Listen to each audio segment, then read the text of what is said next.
नमस्कार दर्शकों। दोस्तों, हर साल बुराई पर अच्छाई के जीत के प्रतीक स्वरूप दशहरा का पावन पर्व मनाया जाता है। जगह जगह रामलीला नाट्य का प्रदर्शन किया जाता है, जिसमें रावण माता सीता का हरण करके लेकर जाता है और भगवान राम लंका जाकर रावण का वध करके माता सीता और सभी लोगों को उसके अत्याचारों से मुक्त करते हैं। लेकिन दोस्तों, क्या आप जानते हैं कि जिस माता को हरण कर रावण लंका ले गया था, वह माता सीता थी ही नहीं। आप सोच रहे होंगे, भला ऐसे कैसे हो सकता है?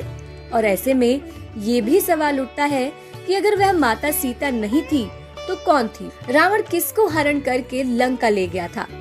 भगवान राम की पत्नी माता सीता कहाँ थी?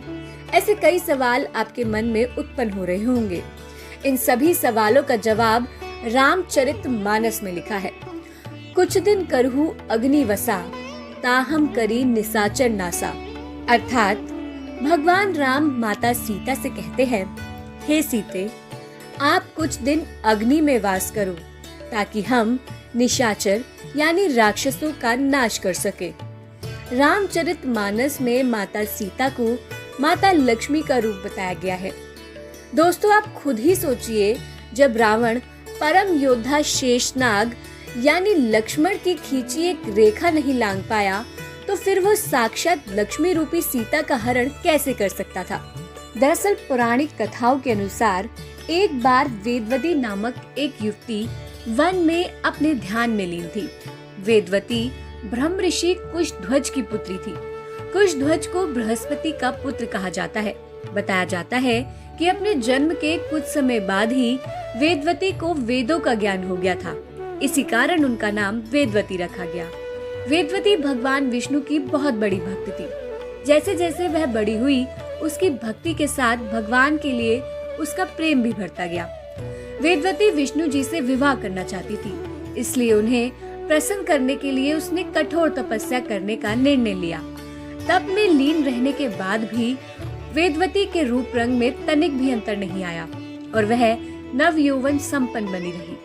तभी एक दिन आकाशवाणी हुई कि उन्हें अगले जन्म में सृष्टि के पालनहार भगवान नारायण को पति रूप में वरण करने का सौभाग्य प्राप्त होगा।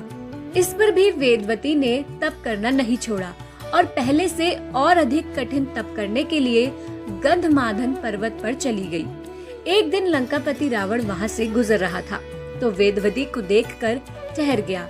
वेदवती ने अतिथि धर्म का पालन करते हुए रावण का सत्कार किया।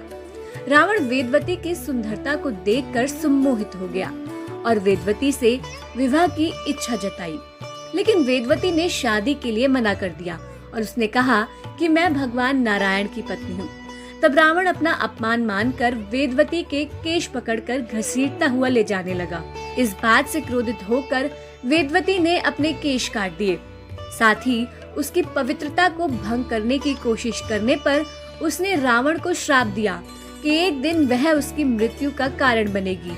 इसके बाद उसने स्वयं को रावण से बचाने के लिए अग्नि में कूदकर खुद को भस्म कर लिया। इसी कारण जब माता सीता ने अग्नि में प्रवेश किया था, तब वेदवती ही माता सीता के रूप में बाहर आई थी। यही कारण है कि रावण को मारकर जब प्रभु श्री राम ने माता सीता के रूप में वेदवती को छुड़ाया था, तब भगवान श्री राम ने अग्नि परीक्षा की बात कही थी, क्योंकि भगवान राम जानते थे कि मेरी सीता तो अभी अग्नि में वास कर रही है। जब तक वेदवती अग्नि में प्रवेश नहीं करेंगी, तब तक लक्ष्मी रूपी सीता अग्नि से बाहर नहीं आएंगी।